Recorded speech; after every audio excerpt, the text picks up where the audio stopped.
You need to leave now. I'm not the father of that baby. I have somebody else. I don't ever want to see you again. I told you this woman to leave me alone. I don't ever want to see you again. I have another woman in my life. Welcome to Heritage Story, your #1 folktales channel for amazing stories. The rain fell heavy on the zinc roof of the small house as Kunle dragged Morayo by her arm across the wet compound. Her wrapper had come loose, exposing her swollen belly to the neighbors who had gathered at their gates, their eyes wide with shock and their mouths hanging open in disbelief. Morayo's feet slipped on the muddy ground as she tried to keep her balance, her hands instinctively covering her stomach to protect the child growing inside her. Kunle's face was twisted with rage, his eyes bloodshot and wild like a man possessed by demons. He pulled her harder, not caring that she stumbled and nearly fell. The billionaire businessman who once promised to love and protect her forever was now throwing her out like garbage in front of the entire village. If you think this story will end here, you're wrong. Stay with me because what karma has planned for this man will leave you speechless. Make sure you subscribe and hit that notification bell so you don't miss what happens next. This is a story of betrayal, regret, and consequences that will shake you to your core. Kunle had always been the pride of a Baden village, the young man who went to the city and came back with money, flashy cars, and big dreams that made every parent wish their daughter could marry someone like him. But tonight, that same man was destroying the woman who had stood by him when he had nothing. Morayo's voice cracked as she begged him to stop. Kunle, please, think about our baby. Think about what you're doing. Her words came out between sobs, her chest heaving with the effort of breathing through her tears and the pain of his grip on her arm. But Kunle didn't stop. He didn't even look at her face. Instead, he yanked her forward again, his expensive shoes splashing through puddles of rainwater mixed with red mud. The neighbors whispered among themselves, some shaking their heads in pity while others pulled out their phones to record the disgrace unfolding before them. In Nigerian villages, shame spreads faster than wildfire, and Morayo knew that by morning everyone from the market women to the church elders would know what happened tonight. Her heart broke not just because her husband was throwing her out, but because he was doing it publicly, stripping her of every shred of dignity she had left. This was the same man who had knelt before her father 3 years ago, promising to build her a mansion and fill her life with happiness. Now he was accusing her of carrying another man's child, calling her a prostitute in front of people who had watched her grow up as a respectful, God-fearing woman. The injustice of it all made her knees weak, but she forced herself to stay standing because she refused to give him the satisfaction of seeing her collapse. "This child is not mine," Kunle shouted, his voice echoing across the compound and silencing the whispers. He finally let go of her arm, and she stumbled backward, catching herself just before she fell. He pointed at her belly with disgust, as if the sight of it made him sick. "You think I'm a fool? You think I don't know what you've been doing behind my back?" His accusations cut through the night air like a knife, each word designed to hurt and humiliate. Morayo shook her head desperately, her braids falling loose from the scarf that had covered them. She reached out to him with trembling hands, trying to touch his face, to make him see reason and remember the love they once shared. But he slapped her hand away violently, making her cry out in pain. The neighbors gasped, and one old woman muttered a prayer under her breath. Kunle's chest rose and fell rapidly, his expensive ekbaden now soaked with rain and clinging to his body. Behind him, parked near the gate, was his black Range Rover, and inside it sat a woman with a smug smile on her painted lips. Adunni, the billionaire businesswoman from Lagos who had promised Kunle connections, contracts, and a life beyond his wildest dreams if only he would leave his village wife and marry into a wealthy family instead. Morayo followed Kunle's gaze and saw Adunni sitting comfortably in the car, watching the scene like it was entertainment. Understanding hit her like a thunderbolt. This wasn't about infidelity or doubt. This was about greed and ambition. Kunle wanted the life that Adunni was offering him, and Morayo and their unborn child was standing in his way. The realization made her anger rise above her fear. She straightened her back despite the rain pouring down on her and looked her husband directly in the eyes. "You know this baby is yours. Kunle, you know it in your heart. But you're choosing money over your own blood. You're choosing that woman over your wife and child." Her voice was steady now, no longer begging but stating fact with a kind of calm that comes from accepting a terrible truth. Kunle's jaw clenched, and for a moment, something flickered in his eyes. Guilt? Regret? But it disappeared as quickly as it came, replaced by cold determination. He pulled out a wad of cash from his pocket and threw it at her feet. The note scattered in the mud, some floating in puddles. Take it and go. I don't want to see your face again. If I hear that you've been telling people lies about me or this pregnancy, I will deal with you in ways you cannot imagine. His threat hung in the air, heavy and final. Morayo looked down at the money lying in the date, then back up at the man she had loved with everything in her. She didn't bend down to pick up the cash. Instead, she wrapped her arms around her belly protectively and spoke words that would haunt Kunle for years to come. You will remember this night. Kunle, you will remember what you did here when you had the choice to be a man of honor. And when karma comes for you, and it will come, you will wish you had chosen differently. Her voice was soft but carried a weight that made even the neighbors feel a chill despite the warm rain. She turned slowly and walked toward the gate, her head held high even though her heart was shattered into a million pieces. The crowd parted to let her through, some with sympathy in their eyes, others with judgment. A Dunny's laughter drifted from the Range Rover as Kunle climbed into the passenger seat, not looking back even once. The engine roared to life and the expensive car drove away, leaving Morayo standing alone in the rain with nothing but the clothes on her back and a baby in her womb. She didn't know where she would go or how she would survive, but she knew one thing with absolute certainty. This was not the end of her story, and Kunle's story was about to take a turn he never saw coming. Will Morayo survive on her own with a baby on the way? And what will happen to Kunle now that has chosen wealth over family? The answers will shock you. Don't forget to like this video and drop a comment telling me what you think Kunle deserves. Next chapter is coming next, and trust me, you won't believe what happens. 6 months had passed since that terrible night in the rain, and Morayo's hands trembled as she gripped the edge of the wooden table in the small room she now called home. The contractions came in waves that made her bite down on a cloth to keep from screaming too loud and waking the other tenants in the crowded compound. She was alone, completely alone, with no family, no husband, and no one to hold her hand as she prepared to bring a child into a world that had shown her nothing but cruelty. The midwife she had paid with her last savings had not arrived yet, and fear gripped Morayo's heart like a vice. What if something went wrong? What if she died here and her baby died with her?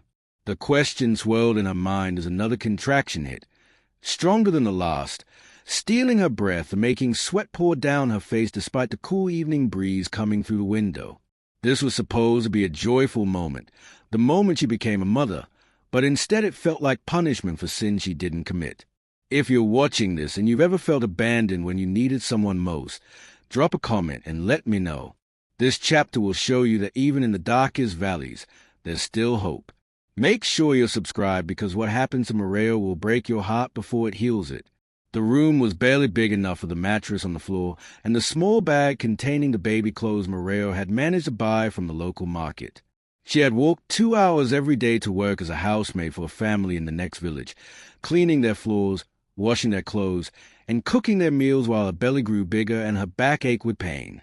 The woman of the house had been kind enough, giving her extra food to take home and not asking too many questions about the missing husband everyone wondered about.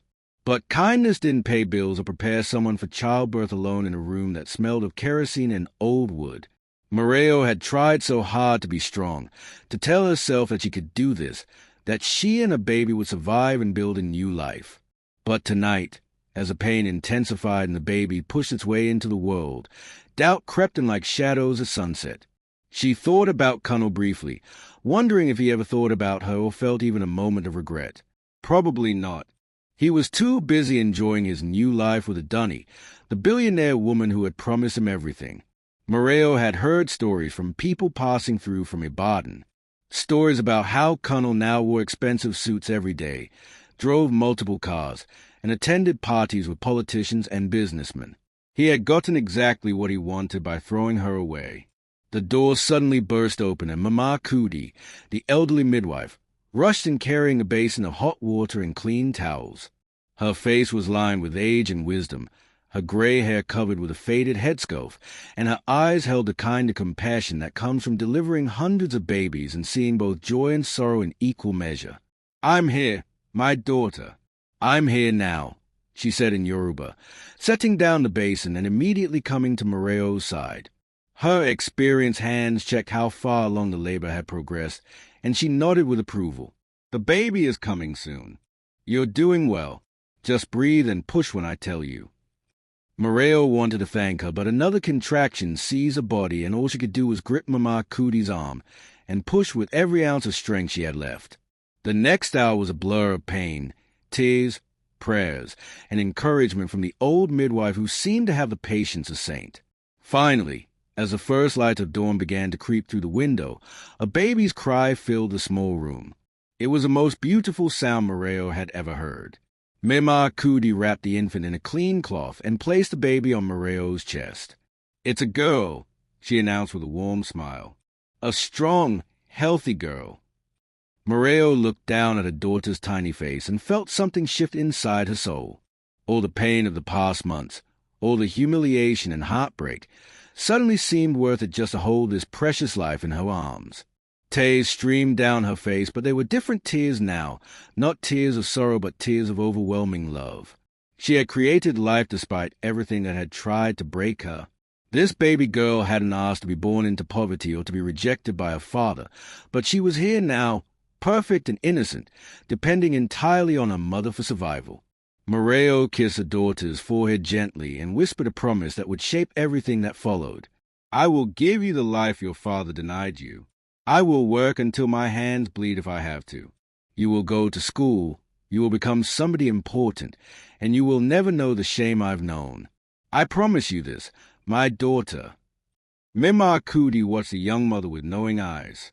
She had seen this determination before in women who had nothing left but their children and their will to survive. Those were often the ones who succeeded against all odds. She cleaned up quietly, giving Morayo time to bond with her newborn before asking the important question.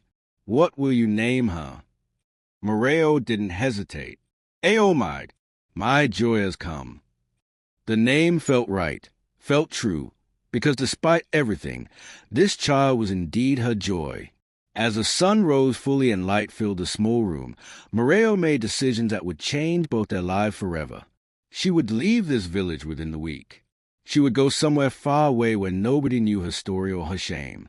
She would start completely over, build a new identity, and create opportunities for her daughter that didn't exist here.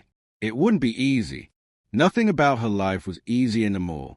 But she had survived the worst night of her life and lived to hold her baby, so she knew she could survive anything else that came her way.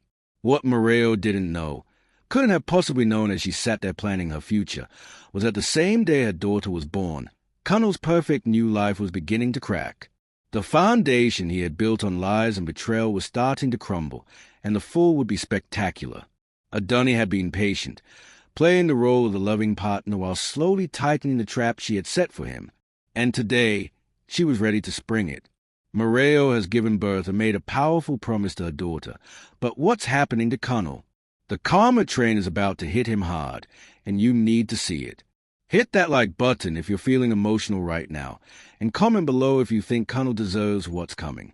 Next chapter will blow your mind, so stay tuned. Kunle stood in front of the police station in Lagos, his wrists still aching from the handcuffs that had been removed only minutes ago, and tried to process how his life had fallen apart so completely in just 2 years. The designer suits were gone, replaced by clothes borrowed from a cousin who barely recognized him anymore. His Range Rover had been seized, his bank accounts frozen, and his name, which used to open doors across the city, was now associated with fraud, embezzlement, and criminal conspiracy. The police officers who had arrested him 6 months ago had shown no mercy, dragging him through the streets like a common thief while cameras flashed and people he once called friends turned away in disgust. If you think what happened to Morayo was painful, wait until you hear what karma did to the man who destroyed her. This is a chapter where everything collapses, and I promise you won't feel sorry for him. Subscribe right now and turn on notifications because this story is about to get intense. Drop a comment if you believe in karma, and let me know what punishment fits his crime. Kunle had thought he was untouchable when Adunni brought him into a business empire, giving him contracts and connections that made him millions within months of leaving Morayo. But he had been nothing more than a pawn in a game he didn't understand until it was too late. Adunni had used him perfectly, making him sign documents he didn't fully read and putting his name on companies that existed only on paper. She had convinced him to move money between accounts, told him it was normal business practice, and assured him that her lawyers had everything under control. Kunle had believed every word because he was blinded by the lifestyle she provided, the expensive hotels, the international trips, the feeling of being important and powerful. He had even proposed to her, bought an engagement ring with money he thought was his own success, and planned a wedding that would make headlines. But the night before he was supposed to meet her family for the traditional introduction ceremony, police had surrounded his house at midnight, breaking down the door and shouting accusations that made his blood run cold. They had evidence, they said: bank transfers, forged signatures, falsified tax documents, all with his name attached. Adunni had disappeared that same night, her phone disconnected, her house empty, and her lawyers suddenly claiming they had never represented him. The billionaire woman who promised him everything had set him up to take the fall for crimes she had orchestrated, and by the time Kunle understood what had happened, he was already sitting in a cell with murderers and armed robbers who found his story hilarious. Prison had broken something fundamental in Kunle that couldn't be repaired. 6 months of sleeping on concrete floors, eating food that wasn't fit for animals, and watching his back every second because enemies were everywhere.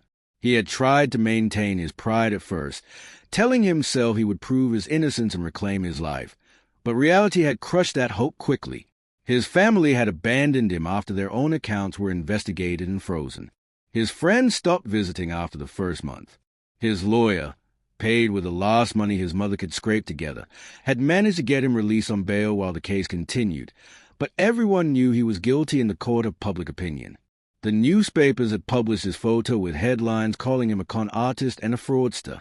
Online blogs had torn apart his reputation with stories that were half true and half exaggerated.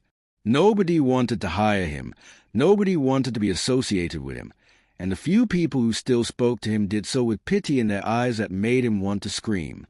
Kunle had lost everything Adunni had given him, but worse, he had lost everything he had before he met her, including his integrity, his family's respect, and the memory of the good man he used to be before greed poisoned his heart. The streets of Lagos felt different now that he was on the bottom looking up instead of on top looking down. Kunle walked through neighborhoods where he used to party with the elite, and now security guards who once greeted him with smiles told him to move along because he looked suspicious. He had nowhere to go, no home to return to because his house had been sold to pay legal fees and outstanding debts. His mother had let him stay with her for 2 weeks before his presence brought too much shame to her doorstep, and she asked him to leave with tears in her eyes and prayers on her lips. His siblings wouldn't answer his calls. His cousins made excuses about why he couldn't visit. Kunle was a ghost walking among the living, invisible to everyone who mattered, and visible only to those who wanted to mock his downfall. He slept in different places each night, sometimes in churches that opened their doors to the homeless, sometimes in bus stations where he pretended to wait for a ride that would never come, and sometimes under bridges where rats were his only companions. His stomach hurt constantly from hunger, his body ached from illness he couldn't afford to treat, and his mind replayed every decision that had led him to this moment, torturing him with a clarity that comes too late to matter. One evening, as Kunle sat on the side of a dusty road trying to figure out where he would sleep that night, a memory hit him with such force that he actually gasped out loud. Morayo's face, wet with rain and tears, looking at him with a mixture of pain and prophecy as she said those final words before walking away. "You will remember this night, Kunle. You will remember what you did here when you had the choice to be a man of honor. And when karma comes for you, and it will come, you will wish you had chosen differently." The memory was so vivid he could almost feel the rain again, almost see her pregnant belly that he had denied, almost hear the shame in her voice as she spoke his judgment. He had laughed at her words that night, sitting in Adunni's expensive car and feeling invincible. Now those same words haunted him like a curse that had finally manifested. He wondered where Morayo was now, if she had survived, if the baby had been born healthy, if they were somewhere living a better life than he was. Guilt crashed over him in waves, but he pushed it down because guilt required the luxury of having something left to lose, and Kunle had nothing. As he stood up and started walking toward an area where he heard there was a free clinic that sometimes gave out food to the poor, Kunle had no idea that destiny was about to bring him face to face with the very people he had destroyed, and the confrontation would either save his soul or finish breaking it completely. Kunle has lost everything, and karma has destroyed him exactly as Morayo predicted. But the story isn't over yet. What happens when the man who threw his family away meets them again without knowing who they are? You need to see next chapter. The free clinic was located in a quiet part of town that Kunle had never visited in his wealthy days, tucked between a church and a small school where children played barefoot in the dusty compound. He approached the building slowly, his legs weak from hunger and his head spinning from the fever that had been burning through his body for 3 days. The sign outside read Ao Mai Community Health Center in faded blue letters, and underneath in smaller text, free medical care for those in need. Kunle pushed open the door and stumbled inside, barely noticing the clean white walls or the smell of antiseptic that filled the air. A young woman in a white coat looked up from the desk where she was organizing medicine bottles, her face calm and professional despite the shabby appearance of the man who had just entered. If you've been following this story, you already know that karma isn't finished with Kunle yet, but what's about to happen will shock you beyond belief. Make sure you like this video right now and share it with someone who needs to hear this message about consequences and redemption. Comment below if you believe people can change, because this chapter will test everything you think you know about forgiveness and second chances. The young doctor's name tag read Dr. Ao Mai Adeyemi, but Kunle's fevered brain couldn't process the significance of that name as she guided him to a chair with gentle hands. "When did the fever start?" she asked, pulling out a thermometer and checking his temperature while her eyes assessed his overall condition with practiced efficiency. Kunle tried to answer, but his voice came out as a whisper, and she had to lean closer to hear him say that he didn't remember exactly, maybe 3 or 4 days ago. Dr. Ao Mai frowned at the reading on the thermometer and called out to someone in the back room. "Mama, we have a patient with severe fever and signs of malnutrition. Can you prepare the examination room?" A woman's voice responded with calm authority, saying she would be right there.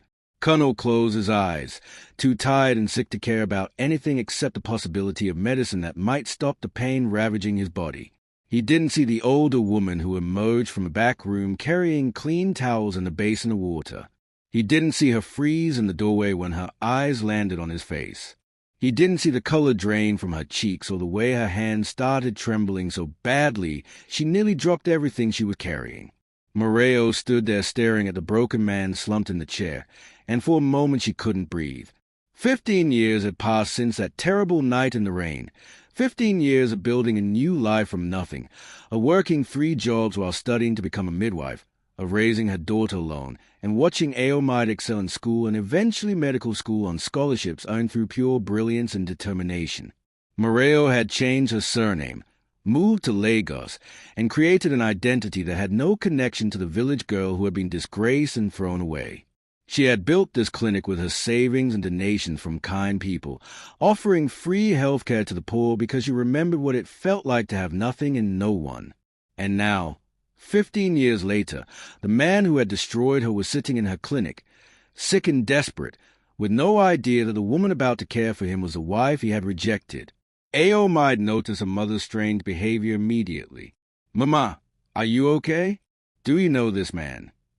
The question hung in the air like a blade waiting to fall. Morayo could have said yes.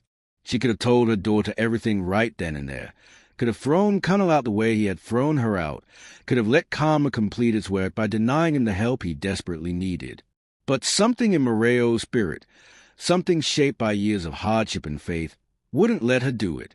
She set down the basin and towels with steady hands and said quietly, "I'm fine, my daughter. Let's help him." Ao Mai nodded and turned back to Kunle, asking him questions about his symptoms while Morayo stood to the side, watching the man who had once been her whole world reduced to this pitiful state. He had lost so much weight that his clothes hung on him like rags on a scarecrow. His skin was dry and cracked, his eyes sunken, his hands shaking with weakness. This was the same man who had once worn designer suits and driven expensive cars, who had thrown money in the mud and told her to disappear from his life. Now he couldn't even afford a bar of soap to wash himself. Morayo felt a complex mixture of emotions that she couldn't fully name. Part of her felt vindicated, seeing that her prophecy had come true and that karma had indeed found him. Part of her felt pity, because no matter what he had done, watching any human being suffer like this was painful. And a small part of her, buried deep beneath years of healing and growth, still remembered loving him once upon a time when they were young and the world seemed full of possibilities. "Sir, can you tell me your name?" Aomide asked, preparing to write on a patient form. Kunle opened his eyes with difficulty and rasped out the name that Morayo hadn't heard spoken aloud in over a decade. Kunle Adeyemi. Aomide's pen froze midair.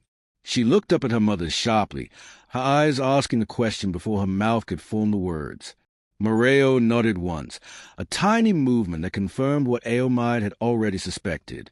This sick, broken man sitting in their clinic was a father who had thrown them away, who had denied his daughter's existence before she was even born, who had chosen money and a mistress over his own family.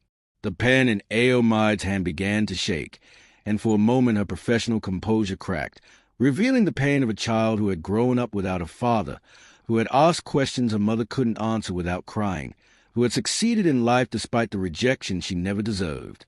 Kunle, lost in his fever, didn't notice the tension in the room or the way the two women were looking at each other with an entire conversation happening in silence. Morayo moved closer to her daughter and placed a hand on her shoulder, squeezing gently in a gesture that communicated both understanding and guidance. "We took an oath to help people in need," she whispered so quietly that only Aomide could hear. "No matter who they are or what they've done. Can you do this?" Aomide closed her eyes and took a deep breath, fighting a battle between her professional duty and her personal pain. When she opened her eyes again, they were wet with unshed tears, but her voice was steady. "Yes, Mama, I can do this." She turned back to Kunle and continued her examination, checking his vital signs and asking questions about his medical history while Morayo assisted with the efficiency of two people who had worked together for years. They treated him with the same care and attention they gave every patient, cleaning his wounds, administering medication for his fever, and giving him food and water that he consumed with the desperation of someone who hadn't eaten properly in days. Kunle drifted in and out of consciousness, sometimes mumbling words that didn't make sense, occasionally opening his eyes to see the blurry figures of the women helping him but never recognizing them. As evening fell and the clinic closed for the day, Morayo made a decision that surprised even herself. "He's too weak to go back to the streets tonight," she told Aomide. "We'll let him stay in the recovery room until his fever breaks and is strong enough to move." Aomide stared at her mother in disbelief, but Morayo's expression left no room for argument. That night, as Kunle slept on a clean bed for the first time in months, his fever slowly breaking under the care of medicine and rest, he dreamed of rain and shame and a pregnant woman's face telling him that karma was coming. Can you believe it? Kunle is being cared for by the very family he destroyed, and he has no idea who they are. What will happen when he finds out the truth? Will Morayo reveal herself? Will Aomide confront the father who abandoned her? Kunle woke up 3 days later with a clarity of mind he hadn't experienced in months, and the first thing he noticed was a kindness surrounding him in a place where he expected nothing but judgment. The recovery room was small but clean, with sunlight streaming through white curtains and the distant sound of children laughing from the school next door. His fever had broken completely.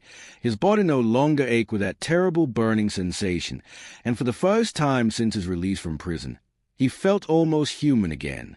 A tray of food sat on the table beside his bed, still warm, with rice and stew that smelled better than anything he remembered eating in years.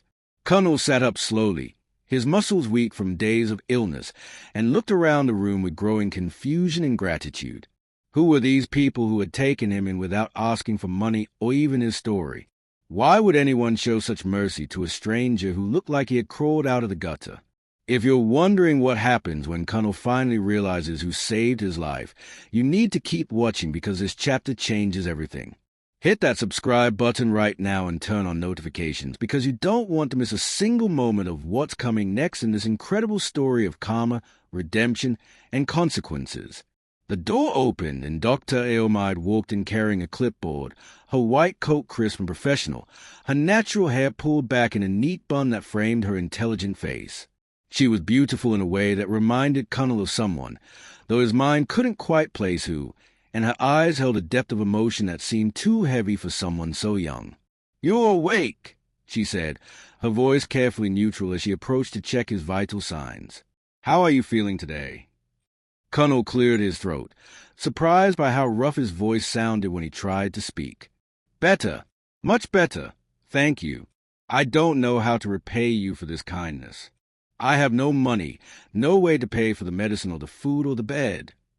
He felt shame coloring his cheeks as he admitted his complete poverty to this accomplished young doctor who probably couldn't imagine being so desperate. Aomide wrote something on her clipboard without looking at him directly, her jaw tight with tension he didn't understand. "This is a free clinic. We don't ask for payment. We help people because it's the right thing to do, regardless of who they are or what they've done in their past." There was something pointed in the way she said those last words, an edge that made Kunle feel like he was missing part of a conversation that everyone else could hear. Morayo entered the room carrying fresh towels and a basin of warm water for washing, and Kunle's breath caught in his throat as he looked at her properly for the first time since arriving at the clinic.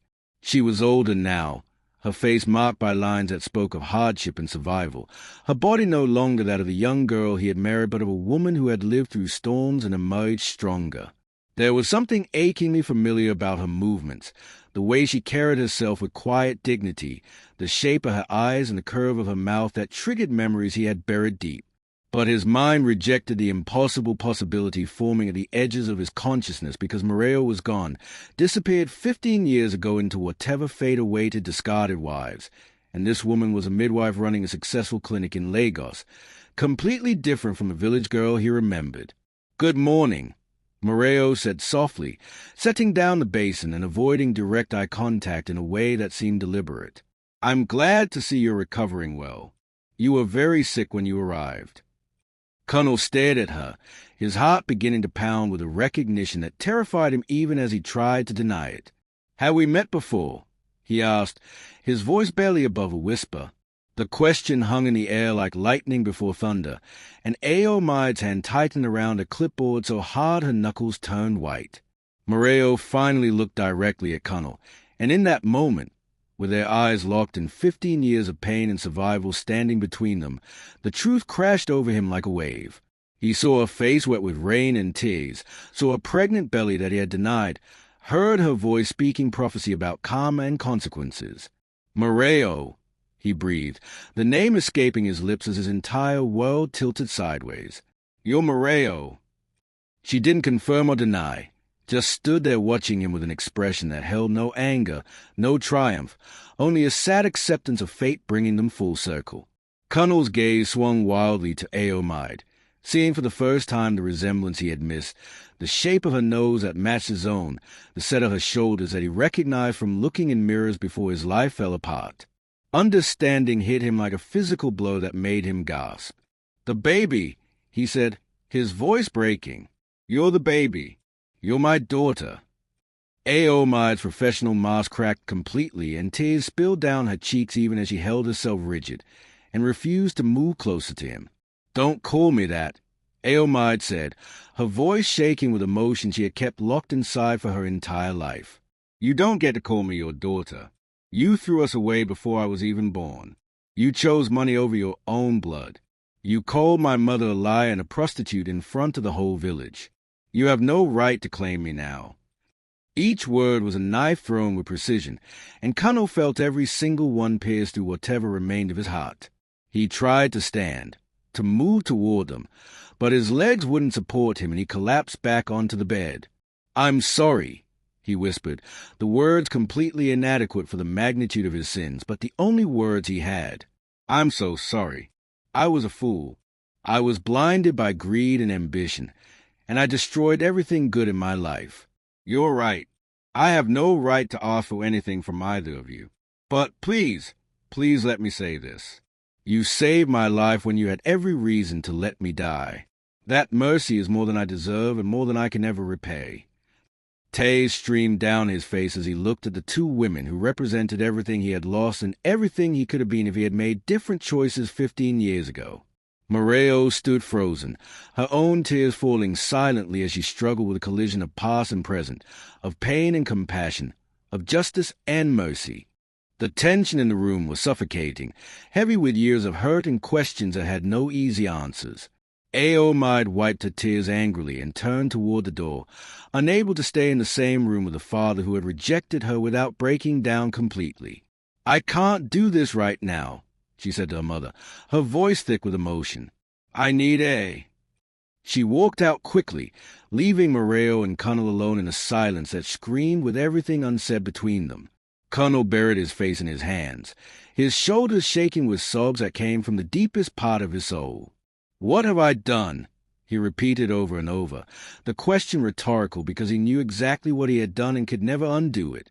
Morayo watched him cry for a long moment, her heart torn between the anger she had every right to feel and the compassion that had guided her life since the day she decided to become a healer instead of becoming bitter. Finally, she spoke, her voice soft but firm. "You destroyed a family. Kunle, you chose temporary wealth over permanent love. And karma brought you back to the people you hurt most, so you could see what you missed, what you threw away, and what you can never get back." She paused, letting her words sink in before delivering the final blow. "But what happens next is not up to me alone. Your daughter needs time to process this, and so do I. For now, you will stay here until you're strong enough to leave. After that, we'll see." She turned and walked out, leaving Kunle alone with his guilt and the terrifying uncertainty of whether redemption was even possible for sins as great as his.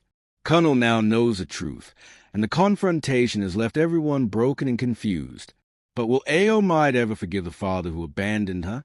Will Morayo give Kunle a chance to prove his change? And what will Kunle do now that is face to face with the consequences of his choices? This story is far from over. Like this video if you're feeling all the emotions, and comment below what you think should happen next.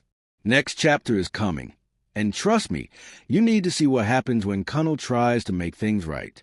2 weeks had passed since the revelation, and Kunle remained at the clinic not as a patient anymore, but as a man desperately searching for a way to earn back even a fraction of what he had destroyed. He woke before dawn every morning and cleaned the entire clinic from top to bottom, scrubbing floors until they shined, washing windows until they sparkled, and organizing supplies with a meticulousness that surprised even Morayo. He carried heavy boxes of donated medicine, fixed a broken fence outside, repaired the leaking roof over the waiting area, and did every task he could find without being asked and without expecting thanks. The work was his only language now because words had failed him completely when he tried to apologize properly to Aomide, and she had walked away without listening. If you think hard work alone can fix 15 years of abandonment and pain, you're about to learn a hard lesson about redemption and forgiveness. Stay with me because this chapter will show you what it really takes to rebuild trust that's been shattered beyond recognition. Subscribe now and hit that bell icon so you never miss an update. And comment below if you've ever had to forgive someone who hurt you deeply, because this story is about to get real. Aomide watched her father work from a distance, her emotions a tangled mess of anger, curiosity, and reluctant respect for the effort he was putting in despite his obvious weakness and the fact that nobody had asked him to stay. She had spent 15 years imagining what she would say to this man if she ever met him, rehearsing speeches full of righteous fury and painful questions about why she wasn't good enough to keep, why money mattered more than family, why he could throw away a child he had never even held. But now that he was here, broken and humbled and trying so pathetically hard to make himself useful, all those rehearsed words stuck in her throat and refused to come out. She didn't want to feel sympathy for him. She wanted to stay angry because anger was safer than the vulnerability that came with forgiveness. Yet every morning when she arrived at the clinic and saw that he had already cleaned everything and prepared the examination rooms and even made tea for her and her mother, something inside her softened just a tiny bit despite her determination to keep her heart locked. Her mother noticed the internal war Aomide was fighting and wisely said nothing, letting her daughter process everything at her own pace while maintaining professional distance from Kunle that neither encouraged nor rejected his presence. One afternoon, A pregnant woman came to the clinic in active labor, her husband frantic with worry because this was their first child and complications had developed that required immediate attention.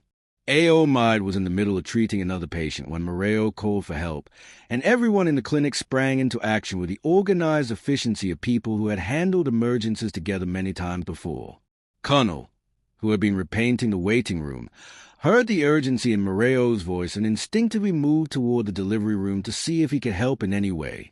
What he saw through the partially opened door stopped him cold and transported him back 15 years to a night he had spent in luxury while Morayo gave birth alone in poverty. The pregnant woman screamed in pain, her face contorted with fear and exhaustion, while Morayo held her hand and spoke soothing words that seemed to calm the storm. Aomide worked with practiced precision, her hands steady and her voice confident as she guided the woman through each contraction and prepared for the delivery. The husband stood to the side, useless and terrified, exactly as Kunle should have been 15 years ago if he had been the man he claimed to be instead of the coward he actually was. The memory of what he had missed, what he had thrown away, hit Kunle with such devastating force that he had to lean against the wall to keep from collapsing. He had never seen his daughter born. He had never held Morayo's hand through labor. He had never experienced the miracle of life entering the world or felt the overwhelming responsibility and joy of becoming a father. He had traded all of that for money that was never really his, for a lifestyle built on fraud and lies, for a woman who had used him and discarded him without a second thought. And now he was watching his wife and daughter, the family he had rejected, saving another family with skill and compassion that came from years of dedication to helping people he had never bothered to care about. Tears streamed down Kunle's face as a baby's first cry filled the clinic, that beautiful sound of new life that he had denied himself the right to hear when it was his own child. The pregnant woman sobbed with relief and joy as Morayo placed the baby in her arms, and the husband fell to his knees thanking God and the medical team who had saved both mother and child.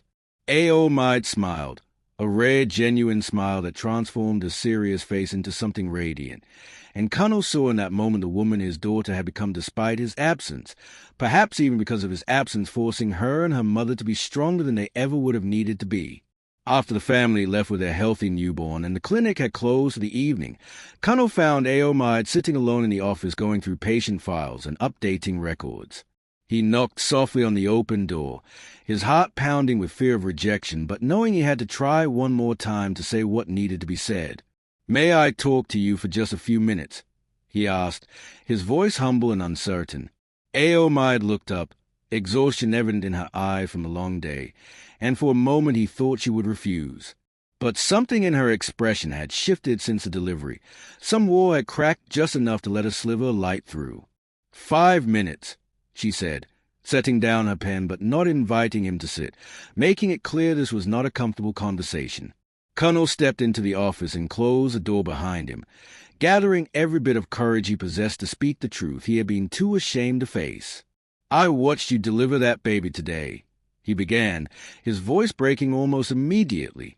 "I watched you and your mother work together to save that family, and I realized something that should have been obvious from the moment I recognized who you were.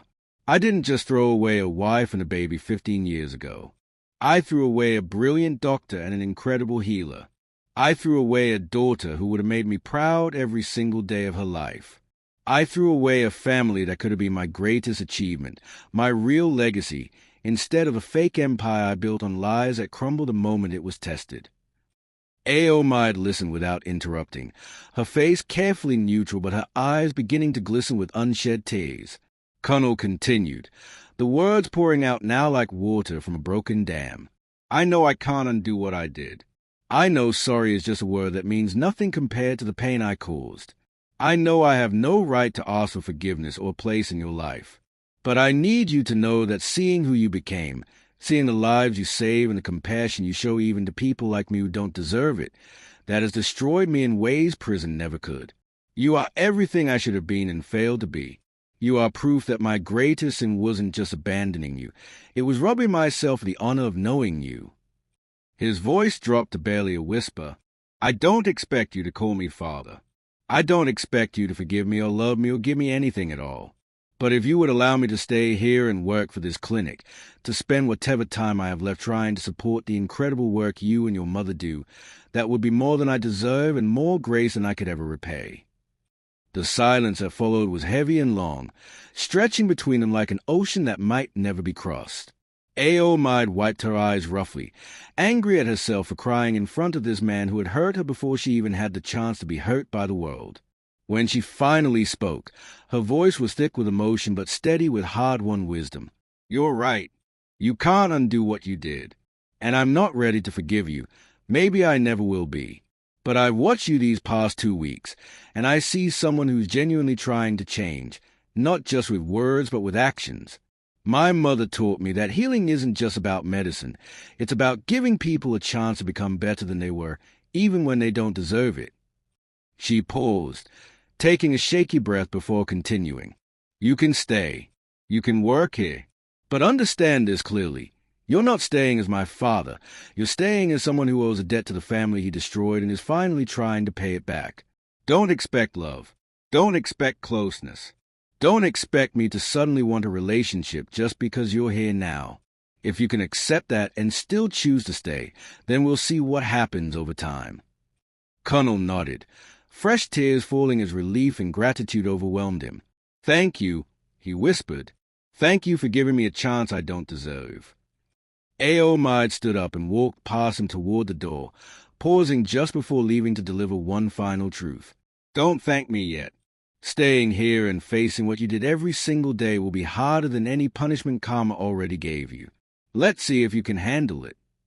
She walked out, leaving Kunle alone in the office with the weight of his past and the uncertain possibility of a future where maybe, just maybe, redemption was still possible. Kunle has been given a second chance he doesn't deserve, but will he be strong enough to handle facing his sins every day? Can a man who lost everything truly change? Or will old patterns destroy this fragile opportunity?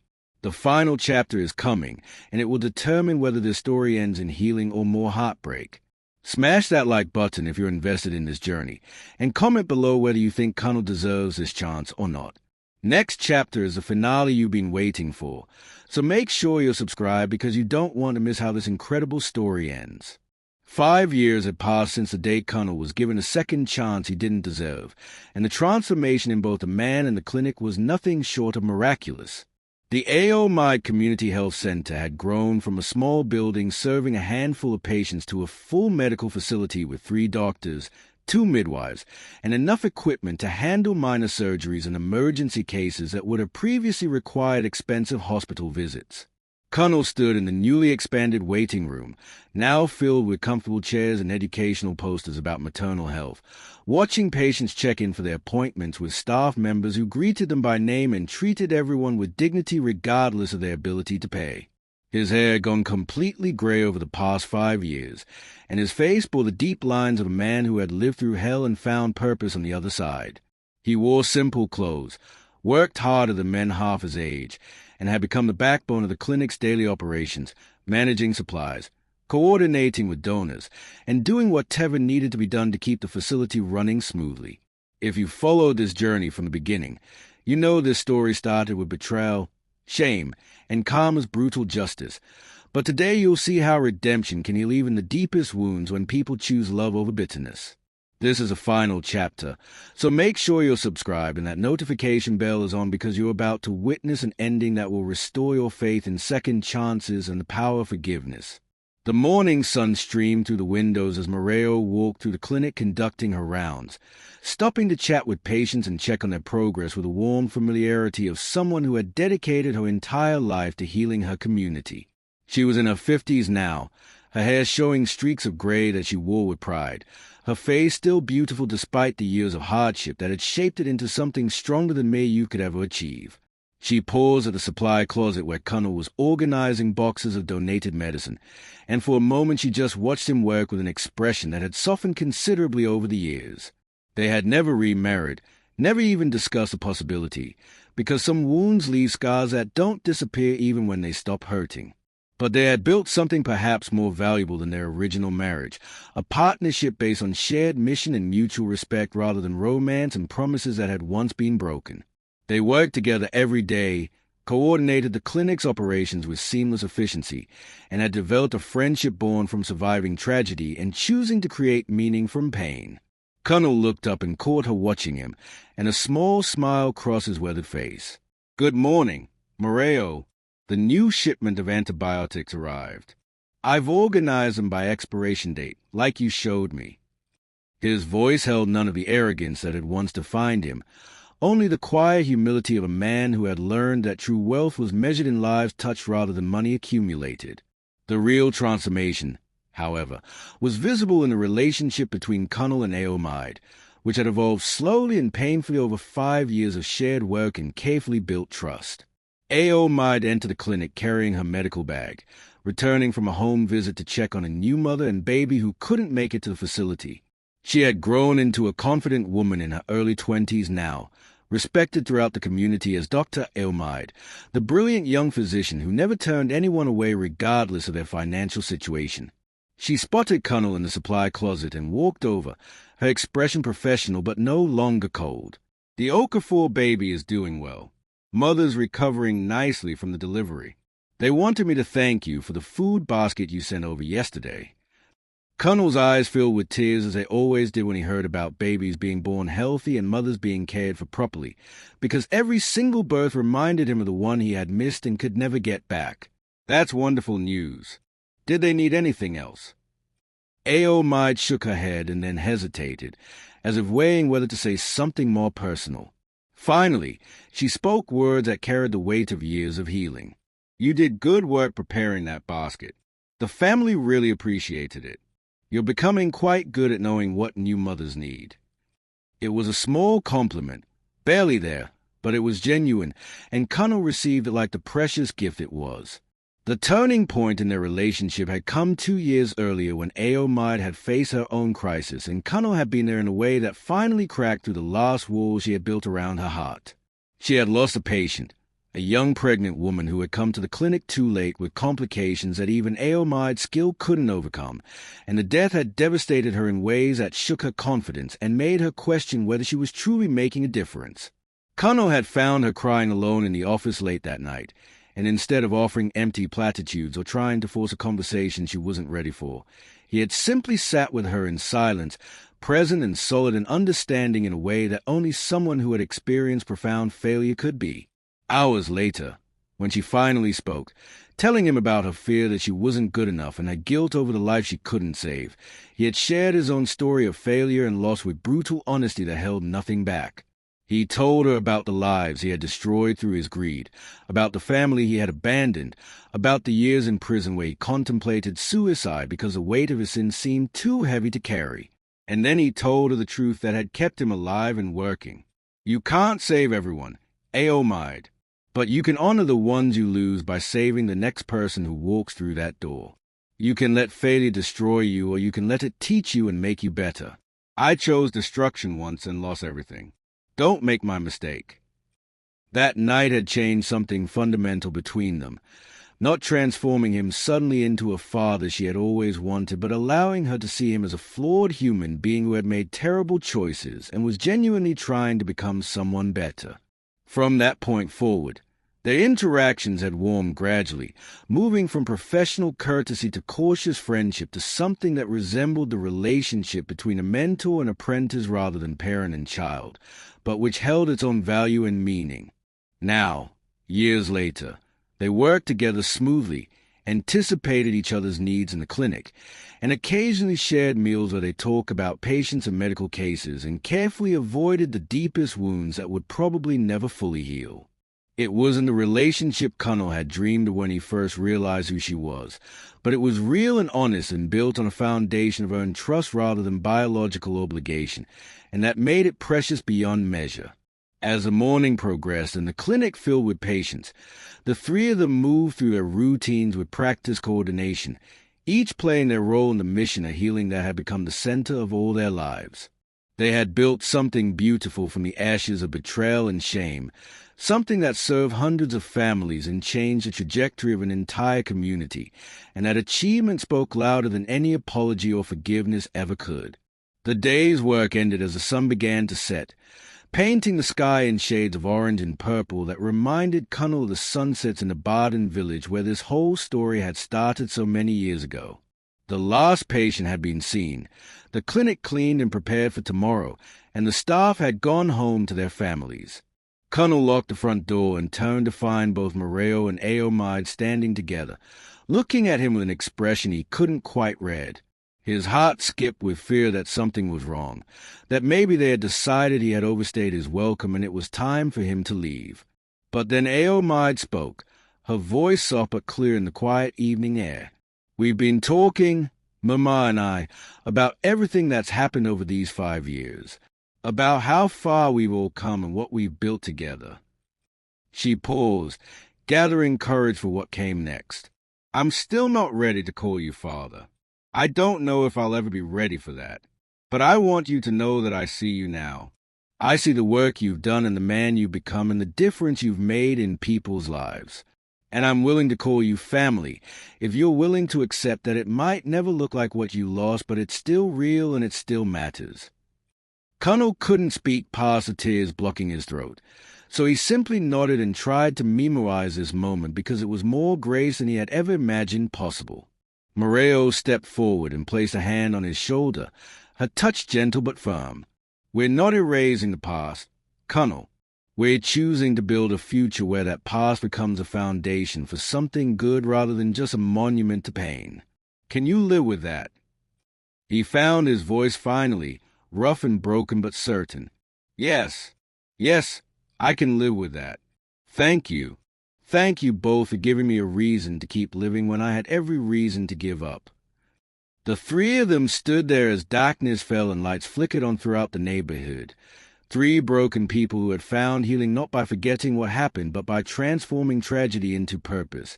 And in that moment, the story that began with rain and shame and karma's justice ended with something far more powerful.